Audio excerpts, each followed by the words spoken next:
Hi all. ഇന്ന് ഞാൻ good morning പറയുന്നില്ല, കാരണം ഇപ്പോൾ കറൻ്റ്ലി ലോകത്തൊരു യുദ്ധം നടക്കുകയാണ്, ഇറാൻ വേഴ്സസ് ഇസ്രായേൽ. ആൻഡ് ഒരുപാട് പേര് എഫക്റ്റ് ആയിട്ടുണ്ട് ഈ ഒരു യുദ്ധം കാരണം, എസ്പെഷ്യലി GCCയിലുള്ള നമ്മുടെ പ്രിയപ്പെട്ടവർ. So without further adieu, let's start today's video. So as said before, US, Israel, Iran ഒരു വാർ നടക്കുകയാണ്. ഇസ്രായേൽ ഇറാനെ ആക്രമിച്ചു with the help of US, and Iran തിരിച്ച് ആക്രമണങ്ങൾ നടത്തുകയാണ്, including US bases in other countries. അതായത് GCC കൺട്രീസ് ആയിട്ടുള്ള Bahrain, Qatar, Dubai, Kuwait, ഈ ബേസുകളൊക്കെ ആണ് ഇറാൻ ഇപ്പോൾ ആക്രമിക്കുന്നത് വിത്ത് മിസൈൽസ്. ആൻഡ് പല കാരണങ്ങളുണ്ട്, കുറേ ഒന്നും വ്യക്തമല്ല. One official news is that ഇറാന്റെ സുപ്രീം ലീഡർ ആയിരുന്ന Khamenei is no more. And പല ഫ്ലൈറ്റ്സും ക്യാൻസൽഡ് ആയിട്ടുണ്ട്, flights to and from India and Gulf countries. And കുറേ ഇന്ത്യൻസ് അവിടെ ട്രാപ്പായി പോയിട്ടുണ്ട്, കുറേ പേര് അവിടെ നിന്ന് രക്ഷപ്പെടാനും ശ്രമിക്കുന്നുണ്ട്. Anyways, let's hope for the best. ഇനി കേരളത്തിലോട്ട് വരാണെങ്കിൽ, നമ്മൾ ലാസ്റ്റ് വീഡിയോയിൽ ഡിസ്കസ് ചെയ്തു കേരളം ആവുന്നതിനെ പറ്റി. ബട്ട് സർപ്രൈസിംഗ്ലി ഈ പേരുമാറ്റം ഈസ് നോട്ട് ഈസി. നമുക്ക് ഒരുപാട് ചെലവ്, കോടിക്കണക്കിന് രൂപ ചെലവ് വരുന്നൊരു പ്രോസസ്സാണ്. പേര് മാറുമ്പോൾ ഗവൺമെന്റ് സിമ്പിൾസ് മാറണം, എൻവലപ്സ് മാറണം, പബ്ലിക് ആയിട്ടുള്ള ഹോർഡിങ്സ്, ബോർഡുകൾ ഒക്കെ മാറണം. ലാസ്റ്റ് നെയിം ചേഞ്ചിൽ ഒഡീഷ ഗവൺമെന്റിന് ഓൾമോസ്റ്റ് 300 crores ആണ് ഈ ഒരു നെയിം ചേഞ്ചിങ് എക്സസൈസിൽ സ്പെൻഡ് ആയത്. ആൻഡ് മേ ബി അതിലും കൂടാനാണ് സാധ്യത in the case of Keralam. അതുപോലെ തന്നെ നമ്മുടെ സംസ്ഥാനത്തിന്റെ പേരിൽ ഇറങ്ങിയ ഒരു സിനിമയാണ് കേരള സ്റ്റോറി 2. അപ്പോൾ അതിന്റെ പ്രദർശനം വിലക്കണം എന്ന് പറഞ്ഞ് ഹൈക്കോടതിയിൽ ഹർജി ഉണ്ടായിരുന്നു. ആൻഡ് പാർഷ്യലി അത് വിലക്കി, ബട്ട് സ്റ്റിൽ ഫിലിം റിലീസായി. ആൻഡ് ഫിലിമിനെ പറ്റി ഞാൻ പറയാൻ ആരുമല്ല, അതിൻ്റെ റിവ്യൂസ് ഓൺലൈനിലുണ്ട്. നമ്മൾ എന്താണോ എക്സ്പെക്ട് ചെയ്ത ട്രെയിലറിൽ നിന്നും അതുപോലെ തന്നെയാണ് സിനിമയിൽ വന്നിട്ടുള്ളത് എന്നാണ് റിവ്യൂസ് പറയുന്നത്. ഇനി സ്പോർട്സിലോട്ട് വരികയാണെങ്കിൽ, ഇന്ത്യൻ ഫുട്ബോളിനെ സംബന്ധിച്ച് മെയിൻലി അല്ലെങ്കിൽ ടോപ്പ് നിൽക്കുന്ന 2 ലീഗാണ്. Number 1 is ISL, number 2 is I league. ആ ഐ ലീഗിന് ഇപ്പോൾ ഒരു റീബ്രാൻഡ് സംഭവിച്ചിട്ടുണ്ട്. It's called the Indian football league. And അത് ഒഫീഷ്യലി സ്റ്റാർട്ട് ചെയ്തിട്ടുണ്ട്. ആൻഡ് ഈ പ്രാവശ്യത്തെ ISL ഇൻട്രൊഡ്യൂസ് ചെയ്ത ഒരു സംഭവം, IFL ഫസ്റ്റ് വരുന്ന ടീം ISL പ്രൊമോട്ടഡ് ആവുകയും ISL ലാസ്റ്റ് വരുന്ന ടീം IFLോട്ട് റെലിഗേറ്റ് ആവുന്ന ഒരു പ്രോസസ്സും ഉണ്ട്. ആൻഡ് ISL കുറിച്ച് പറയുമ്പോൾ, Kerala Blasters last days GCD ആയിട്ട് ഇഷ്യൂ നടക്കുന്നുണ്ടായിരുന്നു, റെന്റിനെ സംബന്ധിച്ച് ജവഹർലാൽ നെഹ്റു സ്റ്റേഡിയം കളിക്കാനും കാര്യങ്ങളൊക്കെ ആയിട്ട്. And finally 3 lakhs per match അവർ അഗ്രിമെന്റ് റെഡി ആയിട്ടുണ്ട്, which is good for the club. കാരണം ഓൾറെഡി ക്ലബ്ബ് ഒരു ഫിനാൻഷ്യൽ ക്രൈസിസിൽ പോവാണ്. ആൻഡ് മാച്ചസ് എല്ലാം തോറ്റുകൊണ്ടിരിക്കുകയാണ്.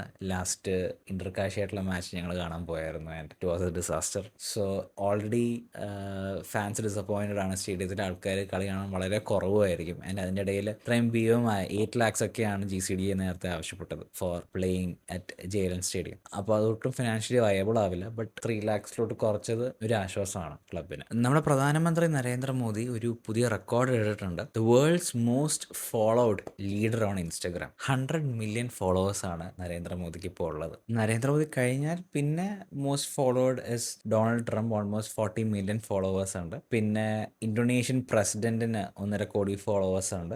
ബ്രസീൽ പ്രസിഡന്റ്, പിന്നെ തുർക്കി, അർജന്റീന, അങ്ങനെയാണ് ലിസ്റ്റ് പോകുന്നത്. ബട്ട് 100 million എന്ന ബെഞ്ച് മാർക്ക് ആദ്യമായിട്ടാണ് ഒരാൾക്ക് കിട്ടുന്നത്. DGCA, directorate general of civil aviation, ഒരു പുതിയ ചട്ടം ഇൻട്രൊഡ്യൂസ് ചെയ്യുന്നുണ്ട്. അതായത് നമ്മളൊരു ഫ്ലൈറ്റ് ടിക്കറ്റ് ബുക്ക് ചെയ്ത് കഴിഞ്ഞാൽ ചിലപ്പോൾ നമ്മുടെ പ്ലാൻസ് മാറുമായിരിക്കും. So we would apply for cancellation അല്ലെങ്കിൽ റീഫണ്ട്. നേരത്തെ 24 hours ചെയ്യുമ്പോൾ ചാർജസ് ഒന്നും വരില്ലായിരുന്നു. ഇപ്പം അത് എക്സ്റ്റെൻഡ് ചെയ്തിട്ടുണ്ട്. 48 hours ക്യാൻസൽ ചെയ്യുകയാണെങ്കിൽ ഫുൾ എമൗണ്ട് റീഫണ്ട് ചെയ്യാനായിട്ടാണ് ഇപ്പോൾ സിവിൽ ഏവിയേഷൻ DGCA പറഞ്ഞിരിക്കുന്നത്. ബട്ട് കണ്ടീഷൻ ഉണ്ട്. നമ്മളിപ്പോൾ മേക്ക് മൈ ട്രിപ്പോ അല്ലെങ്കിൽ വേറെ ട്രാവൽ അഗ്രിഗേറ്റർ പ്ലാറ്റ്ഫോംസ് വഴി നമുക്ക് 48 hours ക്യാൻസലേഷൻസിന് ഫുൾ റീഫണ്ട് കിട്ടില്ല. From the world of tech, Samsung അവരുടെ ഫ്ലാഗ്ഷിപ്പ് സീരീസ് ലോഞ്ച് ചെയ്തിട്ടുണ്ട്, S26. പ്രത്യേകിച്ച് ഒരു വ്യത്യാസമില്ല ഫോണിന് കമ്പയറിംഗ് ടു പ്രീവിയസ് ജനറേഷൻസ്. ആകെയുള്ള ഒരു നല്ല ഫീച്ചർ ഇസ് പ്രൈവസി ഡിസ്പ്ലേ. അതായത് നമ്മളിപ്പോൾ ഫോൺ പബ്ലിക് ആയിട്ടുള്ളൊരു പ്ലേസിൽ നോക്കിക്കൊണ്ടിരിക്കുമ്പോൾ സൈഡിൽ നിന്ന് ആരെങ്കിലുമൊക്കെ നോക്കുകയാണെങ്കിൽ അവർക്ക് നമ്മുടെ സ്ക്രീനിലുള്ളത് കാണാൻ പറ്റില്ല. സാധാരണ ഒരു സ്ക്രീൻ ഗാർഡ് അല്ലെങ്കിൽ സ്റ്റിക്കർ ഒട്ടിച്ചിട്ടാണ് ആൾക്കാർ വെക്കാറുള്ളത്, which is actually bad for your screen. ഇത് ബിൽട്ടിൻ ആയിട്ട് ഡിസ്പ്ലേക്കകത്ത് തന്നെ ഈ ഒരു പ്രൈവസി ഡിസ്പ്ലേ എന്നൊരു ഫീച്ചറുണ്ട്. ബട്ട് അത് S26 അൾട്രയിലെ കിട്ടുള്ളൂ. അതായത് most open phone, almost 1.4 lakhs വരും. Other than that everything is the same from the previous generation. Phone നല്ലൊരു പാക്കേജാണ്, ബട്ട് വാല്യൂ ഫോർ മണി അല്ല, അതേ ഉള്ളൂ പ്രശ്നം. And design is subjective. എനിക്ക് പേഴ്സണലി ഡിസൈൻ കാര്യമായിട്ട് ഇഷ്ടപ്പെട്ടില്ല. But design is very subjective. എല്ലാവർക്കും ഇഷ്ടപ്പെടുന്ന ഡിസൈൻ ആയിരിക്കും.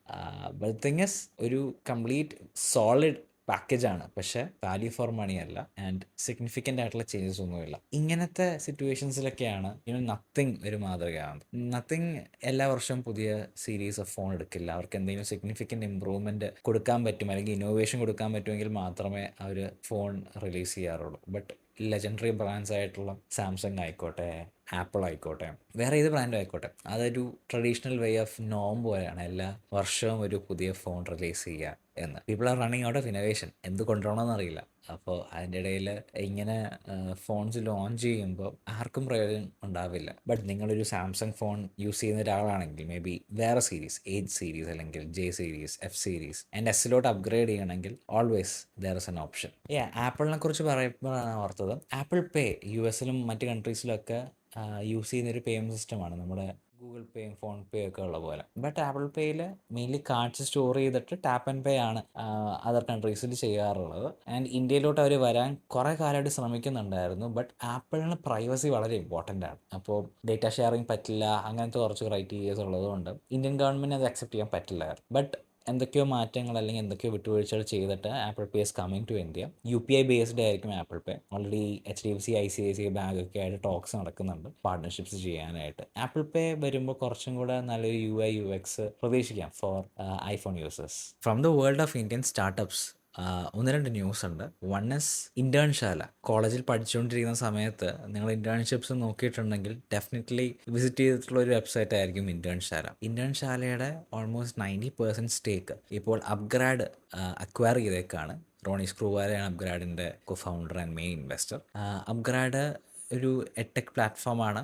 ഓൺലൈൻ കോഴ്സസ് ഫെസിലിറ്റേറ്റ് ചെയ്യുന്ന ഒരു പ്ലാറ്റ്ഫോമാണ് അപ്ഗ്രാഡ്. അവർ പല ആക്വിസിഷൻസും നോക്കുന്നുണ്ടായിരുന്നു. ആൻഡ് അതൊരു സ്ട്രാറ്റജിക് മൂവാണ്. കാരണം ഇന്റേൺശാല ടാപ്പ് ചെയ്യുന്നത് ഒരു യങ്ങർ ഓഡിയൻസ് സെഗ്മെൻ്റ് ആണ്. ആൻഡ് ഈ യങ്ങർ ഓഡിയൻസ് ആണ് ഭാവിയിലെ അപ്ഗ്രാഡിൻ്റെ കസ്റ്റമേഴ്സ്. സോ ആദ്യമേ അവർ ടാപ്പിൻ ചെയ്ത് ഡീറ്റെയിൽസ് അക്വയർ ചെയ്ത് ക്രോസ് സെൽ ചെയ്യാനും കൂടെ വേണ്ടിയാണ് അപ്ഗ്രാഡ് ഇന്റേൺശാല അക്വയർ ചെയ്തേക്കുന്നത്. ദിപേന്ദർ ഗോയൽ, നമ്മുടെ സൊമാറ്റോയുടെ ഒക്കെ ഫൗണ്ടർ, ഇറ്റേണലിൻ്റെ ചെയർമാൻ സ്ഥാനം രാജിവെച്ച് പുള്ളിയുടെ ഓൺ റിസ്കി ആയിട്ടുള്ള സ്റ്റാർട്ടപ്സിന് ഫോക്കസ് ചെയ്യാൻ വേണ്ടി പുള്ളി ഇറങ്ങിയിട്ടുണ്ടായിരുന്നല്ലോ. And one of a startup is Temple. Temple എന്ന് പറയുന്നത് ഒരു ഡിവൈസാണ്, നമ്മുടെ നെറ്റിയിൽ ഇവിടെ വെക്കുന്ന ഒരു ഡിവൈസ്. അത് നമ്മുടെ ബ്രെയിൻ ആക്ടിവിറ്റി ട്രാക്ക് ചെയ്ത് സ്ട്രെസ് കുറച്ച് ലൈഫ് സ്പാൻ കൂട്ടാൻ വേണ്ടി ഉള്ള ഒരു ഡിവൈസാണ് ടെമ്പിൾ. അതിലേക്ക് ഒരു ഫണ്ടിങ് സ്വീകരിച്ചിട്ടുണ്ട്. So Temple has raised almost $54 million at a post money valuation of $190 million. And പുള്ളിയുടെ വേറൊരു സ്റ്റാർട്ടപ്പാണ് LAT എയറോസ്പേസ്. അതായത് എയർ ടാക്സീസ് ഇൻട്രൊഡ്യൂസ് ചെയ്യാൻ വേണ്ടിയുള്ള ഒരു സ്റ്റാർട്ടപ്പാണ്. ആൻഡ് അതിൻ്റെ ടെക്ക് കുറച്ചുകൂടി ഇമ്പ്രൂവ് ചെയ്യാനായിട്ട് ശരംഗ് ശക്തി എന്നൊരു ഡിഫൻസ് എയറോസ്പേസ് സ്റ്റാർട്ടപ്പിനെയും പുള്ളി അക്വയർ ചെയ്തിട്ട്. ശരംഗ് ശക്തി നമ്മളിപ്പോൾ ബോർഡേഴ്സിലൊക്കെ ഡ്രോൺ ആക്രമണങ്ങൾ ഉണ്ടാവുമല്ലോ, അങ്ങനെ വരുന്ന ഡ്രോണിനെ സ്ട്രൈക്ക് ചെയ്ത് വീഴ്ത്താൻ കെൽപ്പുള്ള ഡ്രോൺസ് മാനുഫാക്ചർ ചെയ്യുന്ന ഒരു സ്റ്റാർട്ടപ്പാണ് ശരംഗ് ശക്തി. ഒരു 4-5 IITians സ്റ്റാർട്ട് ചെയ്തതാണ്. ആൻഡ് അവർക്ക് വേറെ മോഡൽസ് ഉണ്ട്. ഇൻഡിജീനിയസ് ആയിട്ട് ഡെവലപ്പ് ചെയ്ത ടെക്നോളജി ദിപേന്ദറിൻ്റെ LAT എയറോസ്പേസ് എന്ന് പറഞ്ഞ കമ്പനിക്ക് ഭയങ്കര യൂസ്ഫുൾ ആയിരിക്കും. That's all the news I have for today. And word for the day is belligerent. BELLIGERENT.